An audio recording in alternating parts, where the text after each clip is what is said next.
자, 오늘 계시록 7번째 시간, 계시록 2장 8절에서 11절까지 살펴보도록 하겠습니다. 오늘의 제목은 핍박과 죽음의 교회, 서머나 교회. 서머나 교회에서 두 번째 교회가 되겠죠. 이 서머나 교회가 어떤 상황에 놓여 있고 예수님께서 어떤 칭찬과 또 책망을 하시는지 살펴보도록 하겠습니다. 그리고 우리에게 또 적용할 교리들, 교훈들이 무엇인지 함께 나눠보도록 하겠습니다. 자, 그러면 서머나 교회가 등장하는 계시록 2장 8절에서 11절까지 일단 제가 읽고 설명드리도록 하겠습니다. 2장 8절에 서머나에 있는 교회의 천사에게 쓰라. 처음이요 마지막이며 전에 죽었다가 지금 살아있는 자가 이것들을 말하노라. 내가 내 행위와 환난과 궁핍을 알며 그러나 내가 부유하도다. 또 스스로 유대인이라 하나 유대인이 아니요 사탄의 회당인 자들의 신성모독을 아노라. 내가 장차 당할 그 일들 중 어떤 것도 두려워하지 말라. 보라, 마귀가 너희 중 몇 사람을 감옥에 던져 너희를 시험하리니 너희가 열흘 동안 환난을 당하리라. 너는 죽기까지 신실하라. 그러면 내가 생명의 왕관을 내게 주리라. 귀 있는 자는 성령께서 교회들에게 말씀하시는 것을 들을지어다. 이기는 자는 둘째 사망의 해를 입지 아니하리라. 자, 서머나 교회. 자, 서머나 교회의 그 지리적 위치는 에베소에서 북쪽으로 약 50마일 떨어진 에게해 연안의 전략적 요충지로의 위치에 자리 잡고 있습니다. 자, 물론 이제 소아시아, 터키 그 지방이 되겠죠. 그리고 파고스 산 기슭에 세워진 도시로 산 정상에 신전이나 이런 건축물들이 이렇게 도시를 둘러싼 그런 모습이 마치 왕관을 썼다 이렇게 해서 서머나 왕관이라고도 불렸답니다. 그리고 최고의 도서관, 또 잘 닦인 거리, 잘 닦인 거리가 너무 이제 화려하다 보니까 황금 거리다 이렇게 부를 정도로 그런 거리가 있었답니다. 그리고 거대한 스타디움 등을 이제 갖춘 상업지대, 또 과학, 의학 그런 중심지어다. 굉장히 발달한 그런 도시다 이렇게 볼 수가 있죠. 자, 그래서 제가 또 AR을 동원해서 서머나 실제 과거의 그 서머나 또 현재 서머나 그 이미지를 가지고 왔습니다.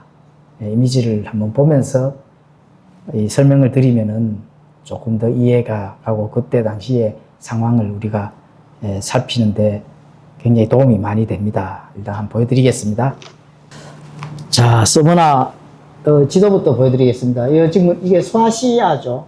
그렇죠? 자, 이 소아시아인데, 여기 보면은 지금 서머나 교회는 지금 서머나 요 지역이 바로 여기 있습니다. 여기 있고, 소아시아에 있는 7교회가 버가모, 두아디라, 사데, 서머나, 에베소, 지난주에 있는 에베소는 이제 요 위치에 있고, 라오디게아, 빌라델비아, 요거는 이제 빌라델비아 있고, 그죠? 그리고 밑에는 이집트 알렉산드리아, 위에는 시리아 지역이죠. 이제 요 시리아 지역이 이제 안디옥이라고 부르고 있습니다. 자, 예루살렘은 바로 여기에 있죠. 여기에 있고, 다니엘서 가면은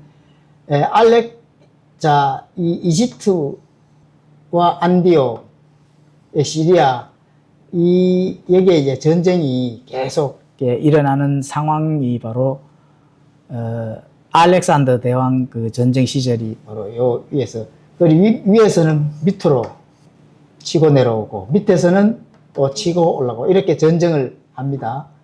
이렇게 전쟁을 하는데 중간에서 계속 이제 이 전쟁에 시달림을 받는 것이 바로 이스라엘이라고 이렇게 보시면 됩니다.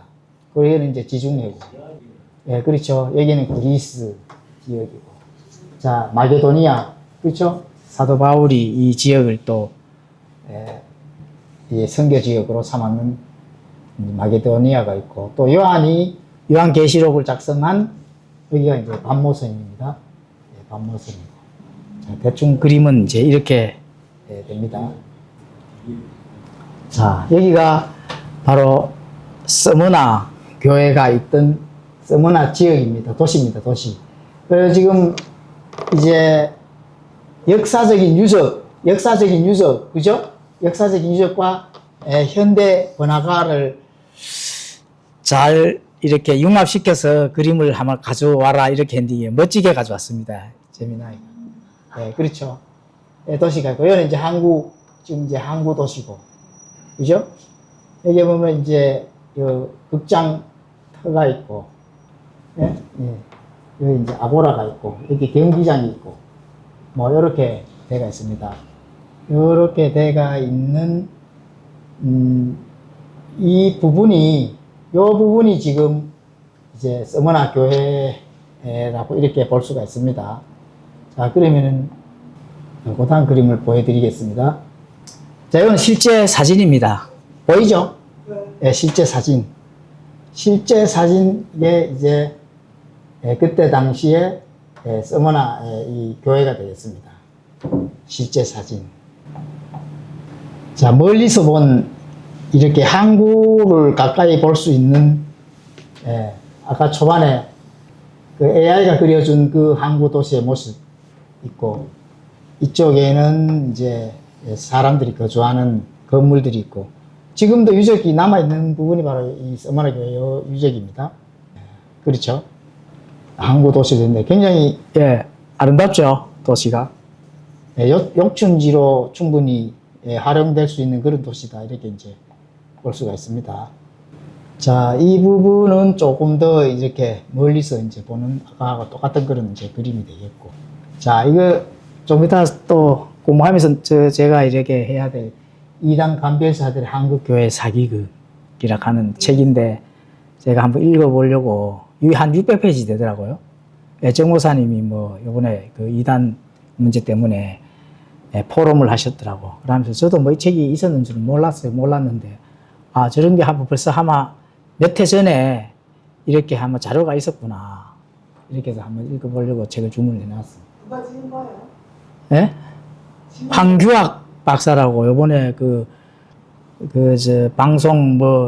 방송들, 유튜버 방송들하고 황교익 박사하고 많이 그 이단 그 간별사들하고 많이 싸우고 이겼다 하더라고. 예. 이겨서 그걸 이제 책자로 이렇게 내는 건데, 또 책을 내지 못하도록 뭐 가처분 신청했는데 그거에서 또 졌어요. 그래 책이 이제 나와가 있는 그런 부분이던데 읽어보면은 좋지 않을까 싶어서 하나 준비를 했습니다. 그건 뭐 나중에 또 보시면 되고. 자, 그럼 본문을 한번 살펴보도록 하겠습니다.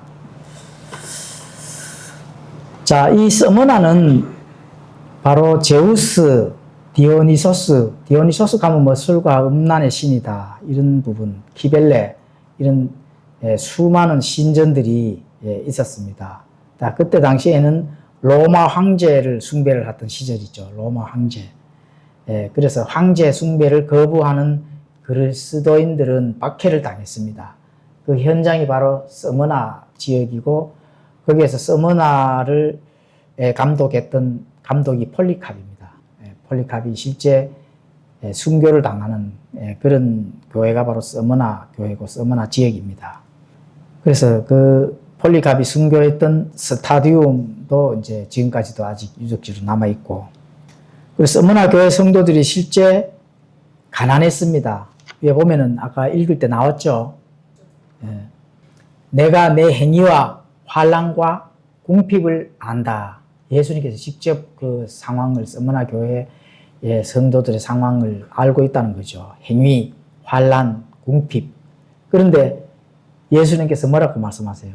그러나 내가 부유하도다. 가난한데 부유하다 하잖아요. 그렇죠? 그럼 실제 가난한 이유는 뭘까요? 가난한 이유. 황제 숭배를 하지 않았던 서머나 교회 성도들은 철저히 고립되고 경제 활동을 하지 못했다. 황제 숭배를 하지 않으면은 당연히 고립이 되고 경제 활동할 수가 없잖아요. 그래서 빈곤해질 수밖에 없습니다. 그런 상황에 놓여 있었는 것이 바로 서머나 교회 성도들이다. 그리고 세상 사람들, 로마인들이 저 그리스도인들이 오직 예수님만 주라고 고백을 하는구나. 이렇게 하면서 황제 숭배를 거부를 한다면은 바로 따돌림을 당하고 반사회적인 집단으로 낙인을 찍었습니다. 그때 당시 로마인들 또 주위에 이제 그리스도인들을 핍박하던 많은 사람들이 반사회 집단이다. 그러니까 경제 활동을 못하고 그렇죠? 그렇게 하면 당연히 가난해질 수밖에 있겠어요. 그렇게 이제 핍박을 많이 받는 교회가 서머나 교회였습니다. 그리고 서머나는 그 뜻이 몰약이라는 뜻을 가지고 있습니다. 몰약. 동방의 지혜자들이 예수님에게 선물을 주려고 가져온 것 중에 몰약이 있죠. 그 몰약이 무슨 뜻일까? 죽음을 상징하는 겁니다. 사실 죽음을 상징한다. 그래서 그런 죽음을 상징하는 향료, 또 그 향료가 그 몰약이 으깨질수록 향이 많이 나는 그런 물질이다. 그래서 죽음을 상징하는 것이 들어있는 내용이, 들어있는 이름이 서머나다. 이렇게 이제 보시면 됩니다. 그런데 가장 서머나 그 지역이 아름답고 또 아름다운 그런 거리, 또 신전, 그런 꽃을 피우는 것으로 발전을 했으나 주님은 그것을 고난의 속에서 향기를 내는 몰약을 가지고 있는 그런 교회다. 이렇게 이름을 정해졌습니다. 그래서 서머나 교회로 정했습니다. 그렇죠. 핍박, 또 박해, 가난하면서도 자신들이 비진리와 타협하지 아니하는, 우상숭배하지 아니하고, 그죠? 황제에게 주라고 부르지 아니하는, 오직 주님은 예수 그리스도밖에 없다. 이런 걸로만 하니까 가난해질 수밖에 없다는 거죠. 그리고 몰약의 그 상징이라 하면은 뭐가 따라와요? 죽음이 따라올 수밖에 없는 거거든요. 그렇죠? 그래서 폴리카비, 그 서머나 교회 감독 폴리카비 스타디움에서 순교를 했는 것이 바로 역사적으로 나타나 있습니다. 자, 처음이요 마지막이며 전에 죽었다가 지금 살아있는 자가 이것을 말하노라. 이렇게 예수님께서 말씀하십니다. 바로 창조주이심을 선포하는 거죠. 성도에게는 고난은 끝이 보이는 그런 서머나 교회 성도들에게 이 고난이 왔잖아요. 핍박, 또 죽음, 이런 게 언제까지 그것이 그렇게 고난과 고통이 있을까? 그죠? 끝이 보이지 않는 그런 절망만 가지고 있을까? 그게 아니라는 겁니다. 예수님께서 알파로 나타내셨다면 또 뭐가 있어요? 오메가가 있는 거거든. 끝이 있다는 겁니다. 끝이 없다 하면은 핍박과 고난과 고통이 끝이 없다 하면 어떻게 돼요? 안 되잖아요. 그래서 처음이자 마지막이 있는 겁니다. 그래서 그 끝이 반드시 있고 또 영원하신 주님의 계획 안에 있는 과정일 뿐이다. 시작이 있으면 끝이 있는데 그 과정은 핍박과 고난과 고통과 죽음이 속에서의 그 박해를 받고 있지만 반드시 뭐가 있다고요? 끝이 있다는 거예요. 그렇죠? 그건 하나의 과정일 뿐이다. 이렇게 지금 서머나 교회 성도들에게 예수님께서 지금 그렇게 전달하고 있습니다. 처음이요 마지막이다. 전에 죽었다가 지금 살아있는 자가 말하고 있다는 겁니다. 그렇죠? 그래서 성도의 모든 고난은 성도가 일으키는 게 아닙니다. 누가 일으켰을까요? 우리 예수님께서 일으켰기 때문에 바로 정하신 때에 반드시 예수님께서 끝을 어떻게 해요?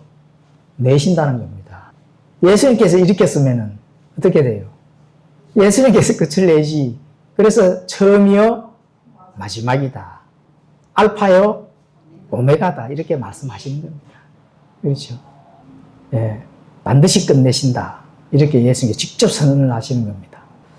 자, 전에 죽었다가 지금 살아있는 자가 이것을 말하노라. 이 바로 복음의 핵심이죠. 죽음이 끝이 아니라는 거. 이거 말씀하시는 겁니다. 예수 그리스도 자기 자신의 부활을 증명을 하셨다는 거거든요. 내가 증명을 하는데 너희들이 믿지 못하겠느냐. 그렇잖아요. 그렇죠? 그래서 죽음은 패배가 아니라 죽음 이후에 부활할 수 있다 하는 영원한 생명의 입구라 하는 거. 이거 지금 말씀하시는 거거든요. 전에 죽었다가 지금 살아있다 하면은 죽음이 끝이 아니고, 그렇죠? 패배가 아니고 지금 이제 부활하고 영원한 생명의 장에 들어가는 입구다. 이렇게 이걸 증명해 보이시는 겁니다. 그래서 그리스도의 부활은 우리의 고난이 헛되지 않으며 영원한 영광으로 이어질 것이라는 하나님의 확증이요 증거다. 우리 증거를 보고 있잖아요. 그 증거를 오류가 있는 걸로 보면 될까요? 안 될까요? 당연히 안 되죠. 우리가 예수님이 직접 죽으셨다가 살아났는 거 지금은 텍스트로 보고 있지만 실제로 나에게 증거 삼아 주시는 분은 누구시라고요? 예수님인데 실제로 내 안에 계신 성령님께서 항상 증거를 해주시잖아요. 오늘 또 증거해 주시고 내일 또 증거해 주시고 예수님을 면대면으로 만난 그 순간까지 성령님께서 어떻게 돼요? 증거를 해 주시잖아요. 그런데 뭐 텍스트 오류를 지금 따질 문제냐고요. 그렇죠? 그래서 하나님의 말씀은 살아있고 영원하다. 이렇게 말씀하실 수가 있는 겁니다. 뭐 오류가 있는 거는 영원하지 않죠, 당연히. 그렇죠? 내가 내 행위와 환난과 궁핍을 알며 행위를 아신다는 겁니다. 환난, 궁핍 이런 걸 예수님이 모른다 하면 어떻게 돼요? 안 되죠. 아신다는 겁니다. 그렇죠? 자, 행위와 환난과 궁핍을 아는 게 종교심으로 연결시키면 절대로 안 됩니다. 내 행위가 정당해서 하나님께서 알아주시는구나. 그게 아니라는 거죠. 행위로 알아주는 것이 아니라, 그렇죠? 행위는 뭐와 연결되어 있어요? 구원받은 결과로 행위를 하는 거거든. 내가 구원받았기 때문에 합당하게 그 길을 걸어가는 것이거든요. 에베소서 2장 8절에 10절에 그렇게 기록이 되어 있습니다. 구원은 오직 하나님의 은혜로 믿음으로 구원을 받는 거거든요. 받았기 때문에 선한 행위를 내가 발자취를 걸어가는 거라고 이렇게 생각을 하셔야 돼요. 내 행위를 뭔가 선한게 하나님께 보여주면 하나님께서 인정을 해주신다 하는 그런 종교심은 하나님에는 안 된다. 통하지를 않는다. 지금 이걸 말씀을 드리는 겁니다. 내 행위와 환난과 궁핍을 예수님이 안다는 것은 합당하게 마땅하게 서머나 교회 성도들이 받은 구원 때문에 그 구원의 발자취를 행위로서 나타내는 거거든요. 그렇죠? 자, 여기서 이제 서머나 교회가 한 두 가지 정도 그 행위를 알 수가 있습니다. 서머나 교회에 닥쳐지는 것은 환난이거든요. 환난과 궁핍. 자, 디모데후서 3장 12절에는 참으로 그리스도 예수님 안에서 하나님의 뜻대로 살려고 하는 모든 자는 핍박을 받을 것이다. 이렇게 말씀합니다. 예수 그리스도 안에서 하나님의 뜻대로 살려고 하는 자는 어떻게 된다고요? 모든 자는 핍박을 받을 것이다. 이렇게 말씀하신다. 그 예수를 믿으면 모든 것이 문제가 해결되는 게 아니라는 거거든요. 복이 굴러 들어오는 게 아니에요. 기복주의 그런 정신으로 교회를 다니는 자들은 빨리 그걸 버려야 됩니다. 경건하게 살려고 하면은 고난은 필수적으로 따른다 하는 거. 이것이 바로 예수님께서 가르쳐 주는 진리입니다. 고난은 우리가 세상과 다른 길을 걷고 있다는 증거가 이 땅에서 나타내 보여주는 거거든요. 잘 먹고 잘 사는 거는 그 증거가 될 수가 없습니다. 뭐든지 해결이 잘 되고 착적이 잘 되고 뭔가 무던하게 막 잘 돼. 사업도 잘 되고 그렇죠. 복권 당첨도 막 잘 되고 그거는 세상과 같은 길을 걷고 있다. 이렇게 보시면 되는 거거든요. 그러면 세상과 다른 길을 걷고 있다는 증거는 뭐가 따라야 돼요? 고난은 필연적이다 하는 거. 이거 꼭 가지고 신앙생활 하셔야 됩니다. 자, 시편 46편 1절에 가보시면은 하나님은 우리의 피난처시요 힘이시니 고난 중에 그 즉시 만날 도움이시라. 이게 무슨 말일까요? 하나님은 우리의 피난처고 힘인데 언제 만난다고 말씀하세요? 고난 중에 그 즉시 만난다는 거거든요. 복이 굴러오는 중에 만난다고 했을까요? 아니죠. 뭐 어떤 중에 만난다고 했을까요? 고난 중에 즉시 만난다. 그래서 하나님은 피난처고 힘인데 반드시 고난 중에 만나야 됩니다.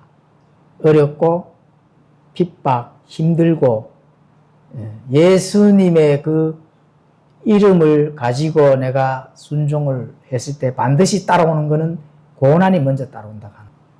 이것은 바로 이제 하나님께서 즉시 피난처를 주시고 만날 수 있는 증거다. 이렇게 보시면 된다는 겁니다. 그래서 우리 주님은 주무시지도 않으시고 선한 목자로서 지금도 우리를 지키고 계신다 하는 것을 말씀으로 우리에게 증거를 해 주시는 겁니다. 뭐 어떻게 왜 증거를 해줘요? 고난 중에 그 즉시 만나게 해주시기 때문에 지금도 우리를 지켜보고 계시기 때문에 만나게 해주는 거거든요. 어느 누구도 뭐 고난이 받는데 그 누구예요? 이렇게 예수님이 하신다 하면은 만날 수 있을까요? 없을까요? 피난처는 못 만나잖아요. 지금도 보고 계시니까 내가 고난 중에 환난을 당하고 고난 중에 신앙의 그 여정을 가고 있는 거를 보고 계시기 때문에 만나게 해주신다는 거거든. 그렇죠? 그거 증거되잖아요. 그런데 어떻게 해요? 선한 목자로서. 그렇다면은 잠시 주무시다가 놓치지는 않거든요. 그러니까 안 주무신다는 거거든요. 새벽 2시에 내가 뭔가 환난과 고통이 왔을 때 그때 어떻게 돼요? 그때도 즉시 어떻게 돼요? 만날 수 있도록 해주신다. 그게 우리의 피난처시요, 우리의 힘이 바로 하나님이시다 하는 거. 그죠? 복 받으려고 밤새도록 기도하면은 절대로 못 만납니다. 고난 중이래야 만날 수 있다 하잖아요. 맞죠? 자, 그리고 서머나 교회는 궁핍입니다. 궁핍이 뭘까요? 가난하다고 하는 거거든요. 내일 당장 먹을 거리가 없다는 거거든요. 그렇죠? 그리스도인은 바로 재물이나 어떤 돈, 재물, 복 이런 삶이 목적이 아니다. 이걸 지금 말씀하시는 겁니다. 성경에 이 땅에서 재물로 번영하게 해주신다 하는 도록 약속한 적이 없다. 부자 되게 해주신다고 약속한 적이 사실 없습니다. 물질의 부자 이런 부분들은 약속이 없습니다. 무슨 걸로 풍요롭게 해주신다고 약속하셨어요? 모든 영적인 복, 영적인 복으로는 풍성하게 해주신다고 약속을 했거든요. 그래서 이런 물질의 복은 어떤 보물, 실제적인 그런 물질에서 사용되는 그런 복들은 하늘에 쌓아두라고 오히려 말씀합니다. 이 땅에 너희들 계좌나 너희들 집안에 쌓아두지 마라 하거든. 마태복음 6장 19절에서 20절 그렇게 말씀합니다. 자, 이거는 이제 왜 그렇게 말씀하시는가 하면은 디모데전서 6장 5절에서 7절 가보시면은 이렇게 말씀합니다. 마음이 부패하고 진리가 없어 하나님을 따르는 것이 이득이라고 생각하는 사람들의 삐뚤어진 언쟁이 생기나니 너는 그러한 자들로부터 떠나라. 이렇게 말씀합니다. 하나님을 따르는 것이 이득이다. 하나님을 따르면은 복을 받는다. 이렇게 하셔도 됩니다. 내가 뭔가 득이 생기는 거니까 하나님을 따른다. 이렇게 보는 거거든요.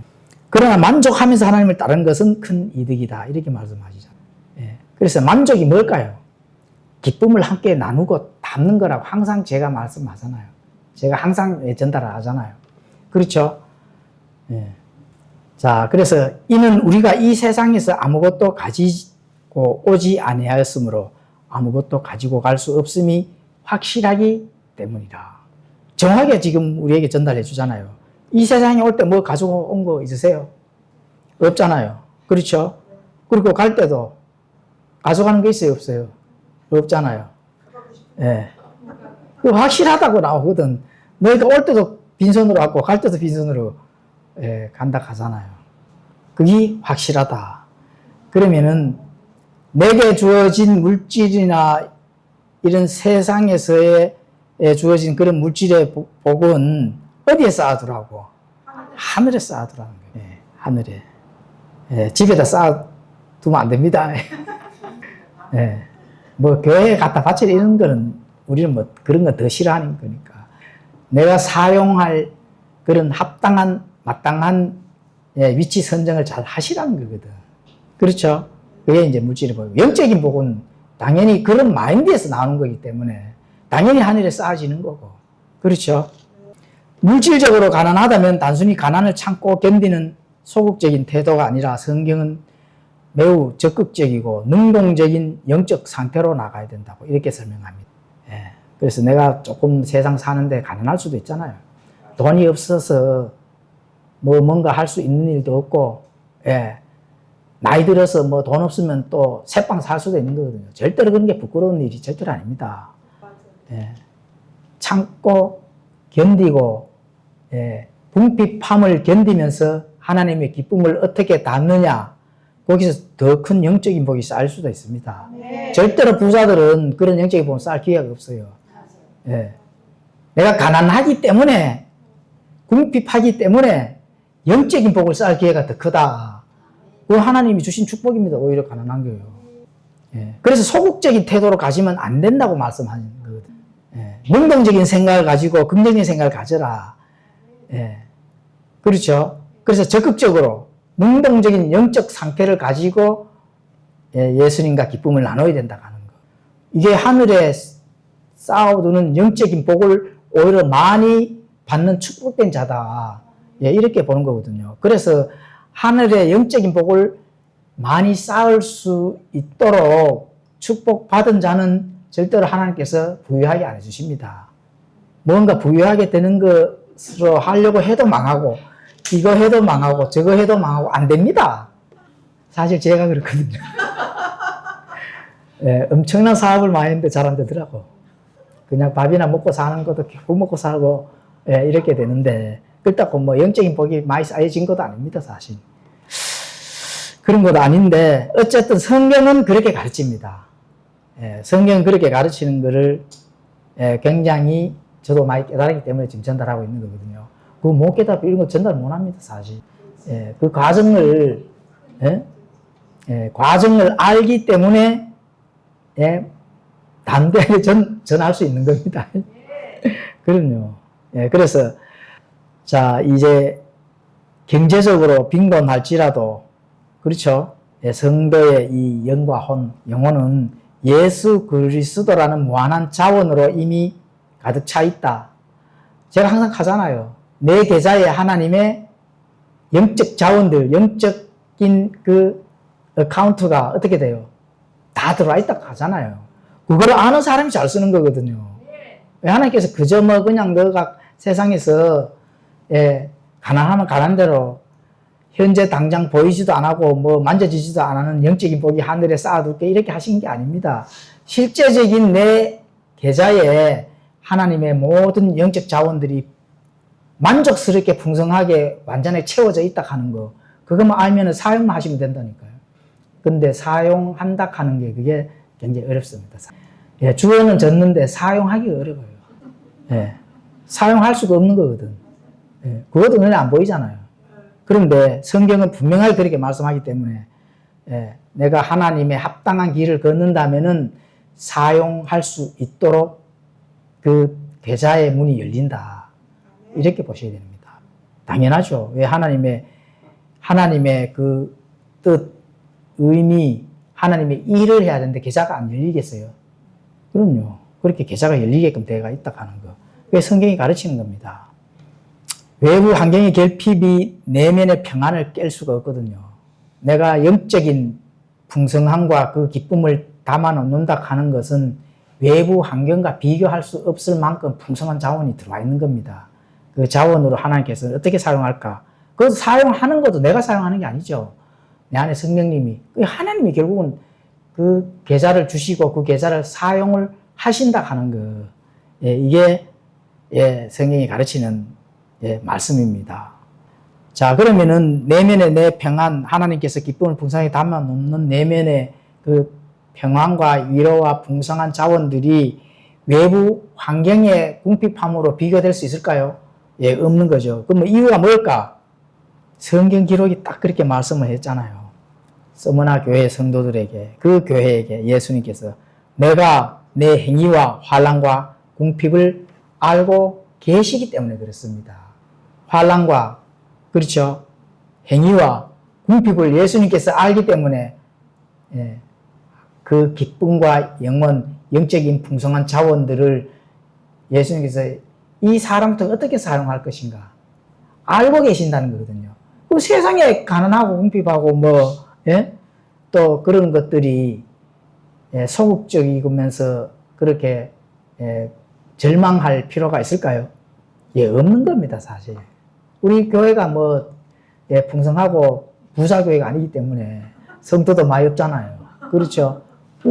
그렇다고 문제될 거 있습니까? 예, 전혀 없습니다. 저는 전혀 걱정 안 하거든요. 예, 교회 못 나오면은 영상이라도 보고 복음을 깨달아야지. 그렇잖아요. 그죠? 자, 그래서 바로 이유는 예수님께서 내 행위와 환난과 궁핍을 내가 알기 때문에 예수님께서 안다 하면은 그냥 두고만 보시겠냐고요.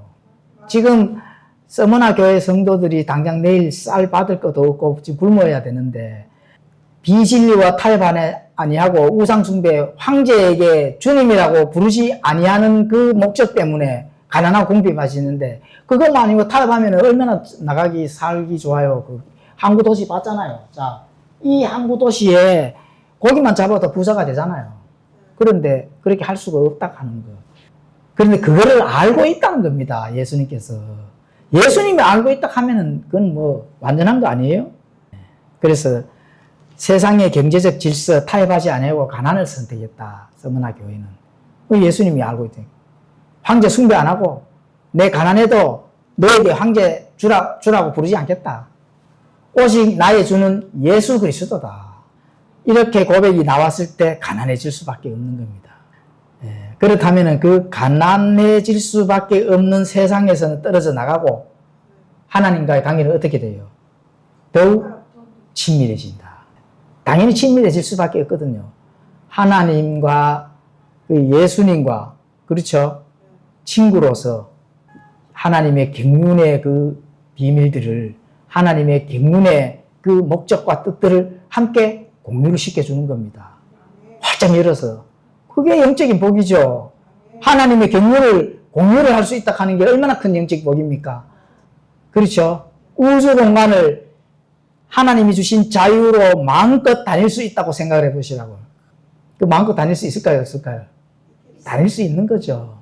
그것만 상상을 해보시면은, 땅에서 복권 당첨 내가 돈 몇 푼 받는 거 그게 됐습니까? 그래서 이 관계 자체가 세상의 그 어떤 부보다도 비교할 수 없을 만큼 그 교회는 큰 이익이 된다고 하는 거예요. 영적 이익이 엄청나다는 겁니다. 당장은 내일 때거리가 없어 배가 굶을지라도 하나님의 목적과 하나님의 경륜과 하나님의 뜻을 공유를 하다 보면은 한 달 굶어도 죽지 않습니다, 사실. 배고플 수도 없고, 그렇게 되거든요. 그런 게 바로 서머나 교회였다. 이렇게 보시면 됩니다. 자, 빌립보서 4장 19절에는 오직 내 하나님께서 그리스도 예수님을 통해 영광 가운데서 자신의 부요하심에 따라 너희의 모든 필요를 공급하시리라. 그렇죠? 예수님을 통해 영광 가운데서 자신의 부요하심에 따라 너희의 모든 필요를 공급하신다고 하시잖아요. 그렇죠? 너희의 이 공급, 모든 필요, 너희의 모든 필요를. 그러면 영적인 복만 주실까요? 모든 필요인데. 모든 필요가 영적인 복만 있을까? 이 땅에 지금 살고 있는 모든 필요를 공급하신다고 약속을 했기 때문에 하나님의 모든 영적 자원들은 이미 이 땅에 필요해 한 거, 영적인 복, 이런 것들이 내 계좌에 망창 들어와 있다. 공급을 하신다는 겁니다. 그래서 가난 속에서도 주님 여전히 공급하시는 분이시다. 그래서 궁금하신다는 거예요. 우리 주님께서 서머나 교회 성도들이 황제 숭배를 거부하여 먹고 사는 그 어려움, 그렇죠. 생계수단이 박탈당하고 또 세상의 풍요가 아닌 하나님의 은혜로 서머나 교회 성도들은 채워나가고 그것을 통해 세상을 의지를 안 했다는 겁니다. 내일 죽어도 너희들한테 의지 안 해. 이렇게 했다는 거죠. 오직 하나님께만 의지하도록 또 의지했다는 거예요. 그러니까 하나님께서 뭐라고요? 너희의 모든 필요를 공급하겠다. 그때 하나님께서 허락을 하시는 겁니다. 그렇죠? 자, 그리고 서머나 교회는 성도가 스스로의 힘으로 살 수 없음을 깨닫게 하는 영적 훈련의 자리로 사용을 하셨거든요. 예, 죽음이라고 하는 거. 몰약이라고 딱 그 뜻이 있는 서머나로 교회의 이름을 지어줬거든요. 예, 황제 숭배 안 하고 너희들이 핍박, 순교를 당하기까지 가난을 선택했다 하는 거. 그렇죠? 그래서 바로 영적 훈련의 자리를 사용하셨다. 자, 이런 통로는 하나님께 세상이 줄 수 없는 하늘의 보화를 하늘의 창고에 더 많이 쌓아 주신다는 그 증거가 되겠습니다. 영적 훈련으로 가난, 그렇죠? 또 고난, 핍박 이런 걸 주신다 하는 것은 하늘의 창고에 하늘의 보화에 그런 복들을 더 많이 쌓아준다 하는 그 바로 증거입니다. 예, 그래서 가난을 선택하고 비진리를 타협하지 않는 것이 하늘의 복을 쌓는 길이다. 그렇죠? 그게 중요한 거거든요. 예, 그래서 마태복음 4장 4절에 가시면 사람이 빵으로만 사는 것이 아니라 하나님 입에서 나오는 모든 말씀, every word로 살아야 된다는 겁니다. 하나님의 말씀이 그 안에서 역동적으로 나를 움직이도록 하는 거기 때문에 그 말씀으로 살아야 된다. 그래서 고난이 주는 목적이 뭘까요? 믿음으로 살게 하는 훈련이라는 거거든요. 그 훈련을 서머나 교회에다 지금 하나님께서 사용을 하시고 계신다. 이렇게 보시면 되는 겁니다. 그리고 자, 많은 사람들이 이 어려운 가운데 또 기도를 많이 하잖아요. 자, 기도가 즉각 응답 되나요? 안 되나요? 응답 안 되죠, 당연히. 왜 하나님 고통 속에 있는 나를 즉시 구해 주시지 않으시는가? 서머나 교회 성도들 이렇게 기도를 했을 겁니다. 그렇죠? 예. 당장 이 고통과 고난이 내일 죽을지 모레 죽을지 모를 일이잖아요. 황제 숭배를 거부를 한다 하는 건 곧 죽음이거든. 그렇죠? 예. 그런데 기도를 했는데 응답되지도 아니하고, 그렇죠? 그런데 방금 제가 전달해 주었다시피 바로 영적인 훈련의 자리이기 때문에 그렇습니다. 만약에 기도가 즉시 응답되고 고통, 고난도 풀려버리고 궁핍도 없다면 서머나 교회 성도들은 믿음으로 사는 법을 배울 기회를 어떻게 돼요? 예, 박탈당해버리는 거예요. 그게 만약에 세상에서의 그 고난, 고통을 떠나서 좀 잘 먹고 잘 산다. 그러면 어떻게 돼요? 믿음으로 사는 법을 하나님께서 박탈하셨다. 이렇게 보시면 됩니다. 그런 게 없다 하면은 박탈당한 거예요. 평안하다, 안전하다 하면은 박탈당한 거라니까. 예, 그래서 고난과 고통이 반드시 있는 신앙의 여정을 가셔야 된다는 거. 예, 그 고통을 겪은 자만이 예수님과 친구가 될 수 있는 자격이 있는 겁니다. 예, 그래야 하나님의 경륜을, 하나님의 그 뜻을 예수님과의 나와의 공유를 할 수 있는 바로 친구가 되는 거예요. 그렇죠? 그래서 보이는 것과 믿는 것은 다릅니다. 보는 것은 잘 먹고 잘 사는 거겠죠. 근데 믿는 것은 하나님과의 관련된 그 하나님의 주시는 그 영적 훈련의 자리다. 이렇게 보시면 됩니다. 믿는 거. 안 보이잖아요. 안 보이는데 믿으러 가니까 얼마나 답답할 노릇입니까? 그렇죠? 천국 한 번이라도 보여줬으면 좋겠죠. 그런데 영적 훈련의 자리다. 이렇게 보시면 되거든요. 자, 그래서 히브리서 11장 6절에 가보시면은 그러나 믿음이 없이는 하나님을 기쁘게 할 수 없나니 그분께 가는 자는 반드시 그분께서 계시다는 것과 또 그분께서 부지런히 자신을 찾는 자들에게 보상해 주시는 분이시라는 것을 믿어야 하느니라. 그렇죠? 믿음이라는 하는 두 텍스트, 두 단어만 던져주고 믿으라고 하니 얼마나 우리가 세상으로 판단한다 하면은 답답할 노릇입니까? 그런데 믿음이 없이는 하나님을 기쁘게 할 수 없다고 하시는 거거든요. 그래서 반드시 어떻게 해줄까요? 보상해 주시는 분이라 하는 것을 믿어야 된다는 거예요. 예, 보상이 따른다는 겁니다. 그렇죠? 그래서 보이는 것과 믿는 건 다르다. 보는 것으로 믿는 게 아닙니다. 믿음으로만 믿어야 된다. 믿음으로만. 그렇죠? 자, 스스로 유대인이라 하나 유대인이 아니고 사탄의 회당인 자들의 신성모독을 아노라. 이거는 은혜의 행위를 더하는 자들이죠. 우리는 믿음을 통해서 은혜로 구원을 받는다고 믿지만 종교심을 가진 종교인들은 뭔가 행위를 거다 더 붙여진다는 겁니다. 그때 당시에도 그런 자들이 있는 거거든요. 믿음의 행위를 딱 더한다 하면은 바로 유대인으로 넘어가는 거죠. 율법으로 넘어가는 거거든. 과거로 돌아가는 겁니다. 자, 그래서 구원은 오직 예수 그리스도의 믿음으로만 가능한데 여기서 모세 율법이나 인간의 공로를 썩는 자들이 그때도 있었고 지금도 당연히 있는 거죠. 지금도 한국 교회에 거의 80% 90%는 믿음 플러스 행위입니다. 아니 뭐 믿음으로는 받는다고 하죠. 예. 그런데 하나님과의 예수님과의 친구가 되는 것은 반드시 예수님과 하나님의 뜻, 하나님의 그 안에 있는 하나님의 경륜을 반드시 공유해야만 알 수가 있다. 공유하지 못하는데 모르기 때문에 믿음으로만 신앙의 여정을 간다고 하시면 거다가 뭐가 들어가요? 예, 반드시 자신의 공로를 갖다 였습니다. 그렇죠? 그게 사단의 회당이다. 이렇게 이제 보는 겁니다. 예수님만으로만 부족하다는 거죠. 다시 말하면. 인간의 종교적 노력, 의식, 이걸 구원의 조건으로 제시하는 것.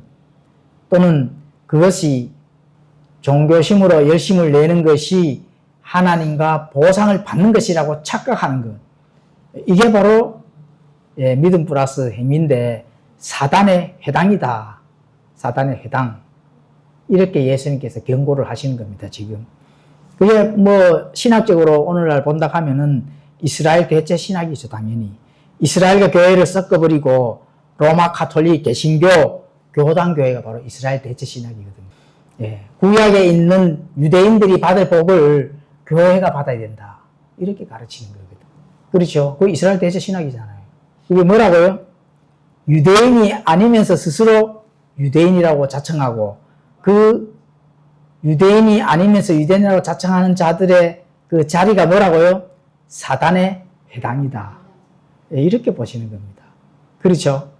그런 자들이 예수님이 지금 뭐라고 지금 경고를 하느냐? 신성모독이다. 뭐 끝난 거죠, 뭐. 그런 위치에서 신앙생활을 하는 자들은 계속 신성모독을 하고 있는 죄를 쌓고 있다. 그 사단의 회당이거든요. 조심해야 됩니다. 내가 열심히 40년, 50년, 60년 신앙생활을 하고 예수님 앞에 갔는데 너는 나를 신성모독밖에 안 했네. 이렇게 그 결과를 받는다면 어떻게 될까요? 참 답답하겠죠. 더 이상 기회가 없는 그 마지막 심판의 자리에서 사단의 회당인 자들과 함께 나를 신성모독했네. 이렇게. 그래서 율법에 믿음 플러스 율법, 인간의 공로 이런 걸 더하는 순간 바로 사단의 회당이다. 조심해야 됩니다. 그래서 반드시 성경은 성경대로 하나님께 주시는 그걸로 신앙생활을 해야 되고 성경 위에 군림하면 절대로 안 됩니다.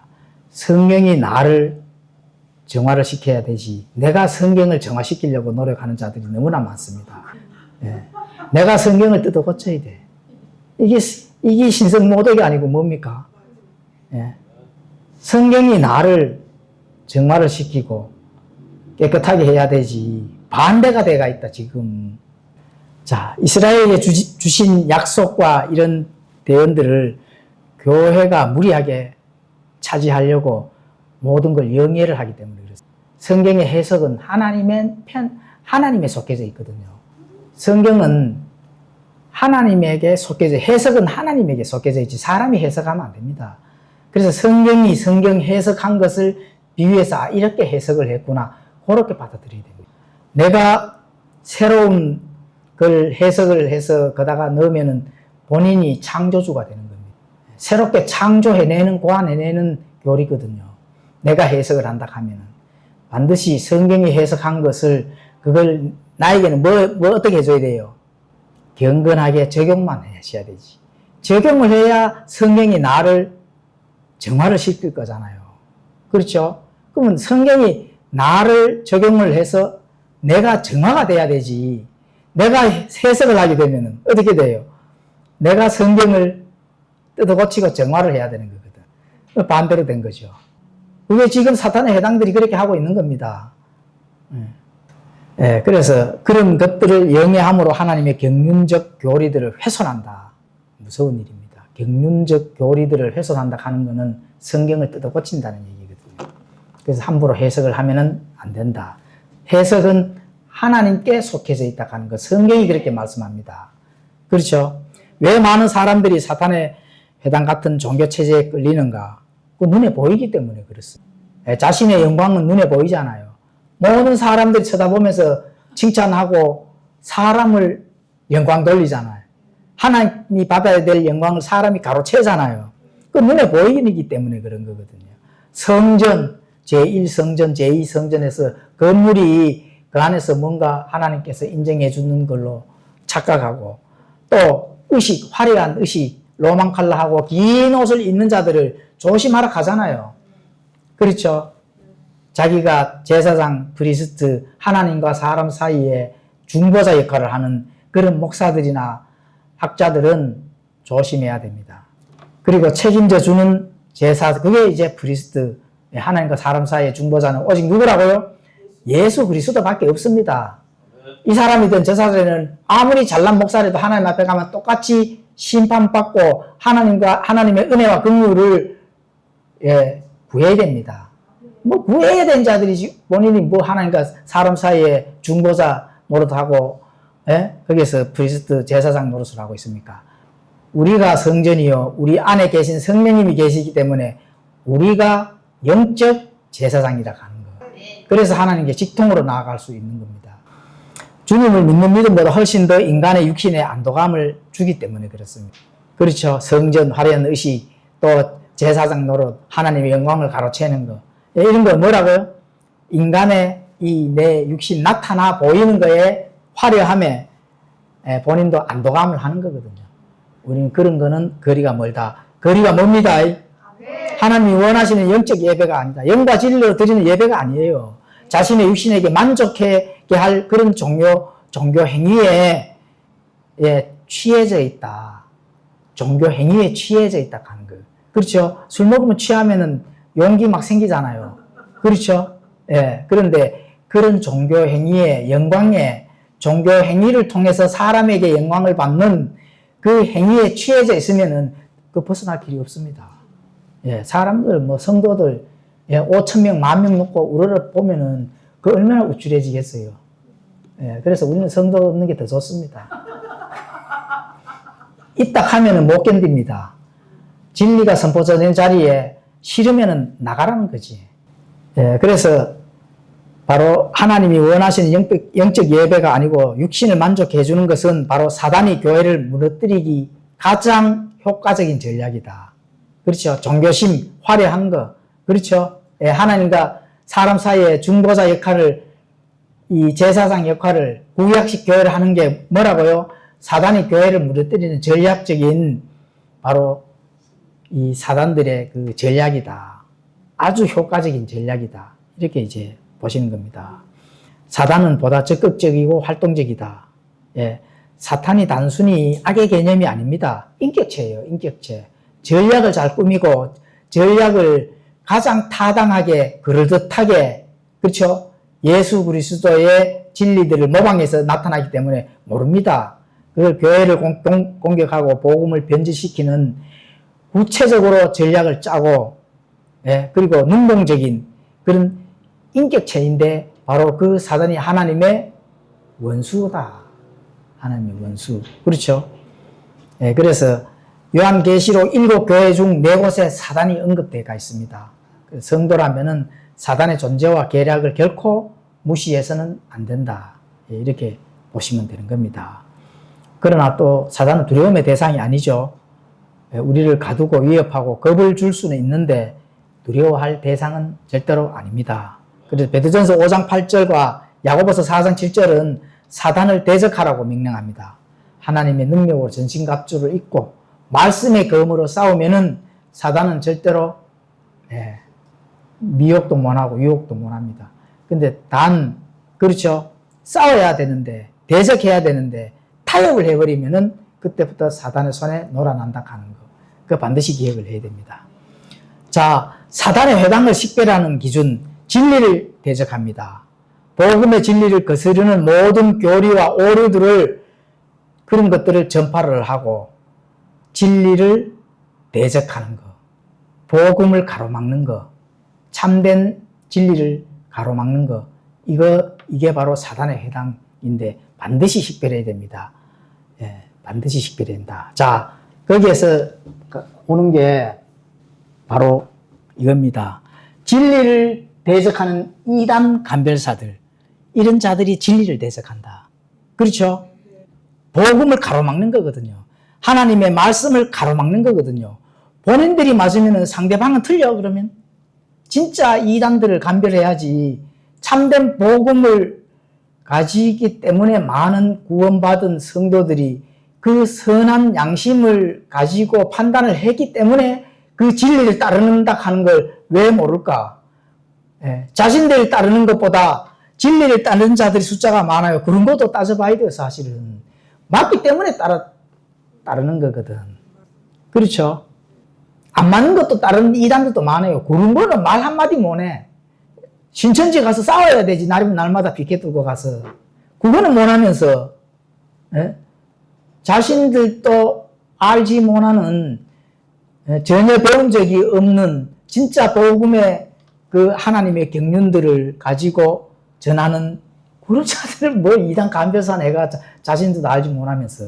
그렇죠?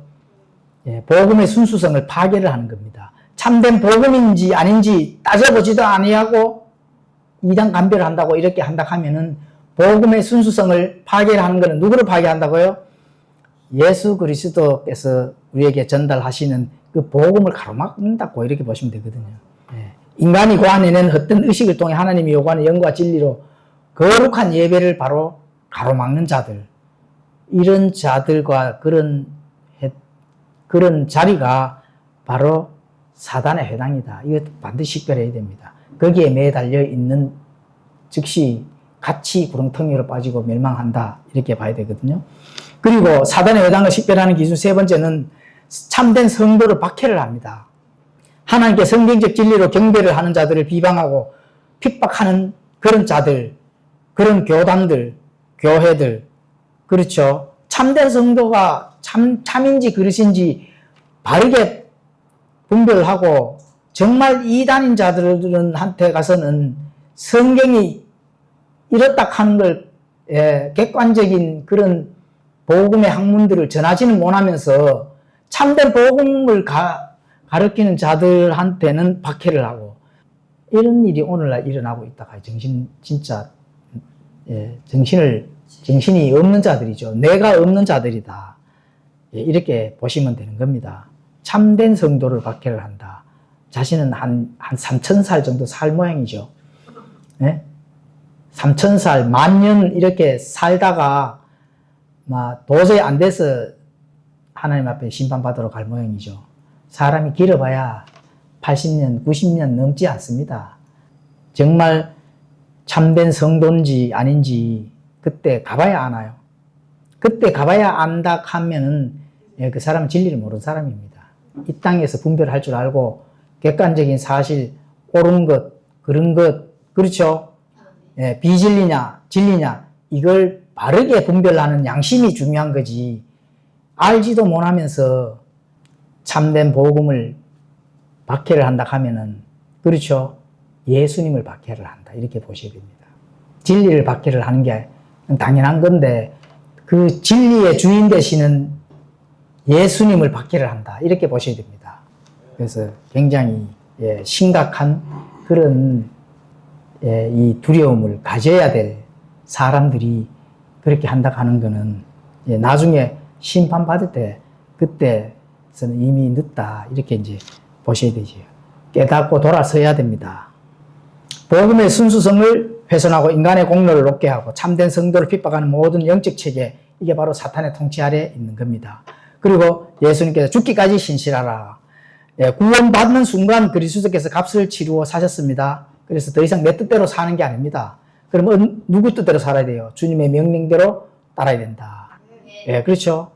값을 치루고 사셨다 하는 거는 예수님께서 내가 치러야 될 거 대신 해 주셨기 때문에 바로 나의 옛 사람은 없다는 거. 예수님과 함께 다시 같이 살았기 때문에 옛 사람이 없는데 내가 옛 사람의 행동을 그대로 한다 하는 거, 그 신성모독입니다. 그렇죠. 죽지 않은 행위를 죽었는데 내 과거의 이 옛 본성은 죽었는데 죽지 않는 행위를 계속하네. 하나님을 조롱하는 거죠. 차라리 그냥 저 불신자들한테 가서 그냥 불신자처럼 그렇게 세상에서 살면 되지, 신자처럼 해놔놓고 불신자처럼 행동하고 하나님을 조롱하는 거죠. 그래서 그리스도를 위해 나의 죽은 옛 욕심을 내려놓는 삶이 참된 생명을 소유한 자로 확증이 되는 겁니다. 그렇게 됐을 때 생명의 왕관을 내게 주리라. 생명의 왕관을 내게 주리라. 그리고 귀 있는 자는 성령께서 교회들이 하시는 말씀을 들을지이다. 이기는 자는 둘째 사망의 해를 잊지 아니하도록 하겠다. 이렇게 서머나 교회 성도들에게 지금 전달하고 있습니다. 자, 죽음 이후에는 두 번째 기회는 없습니다. 죽음 이후에 두 번째는 영원한 형벌만 남아있다 하는 거. 그렇죠. 사단은 자신이 할 수 있는 밖에 미혹 통해 성도의 육체를 빼앗아 갈 수는 있습니다. 이게 첫째 사망입니다. 내가 죽으면 나의 육체는 사단이 싹 가져가는 거예요. 그런데 내 영과 혼과 내 영혼은 바로 지옥에 던져질 수 있는 그 권한을 가진 예수 그리스도를 두려워해야 된다. 사단을 두려워할 게 아닙니다. 사단은 싸우고 전투력을 가지고 대적을 해야 되지 타협을 하면 안 되거든요.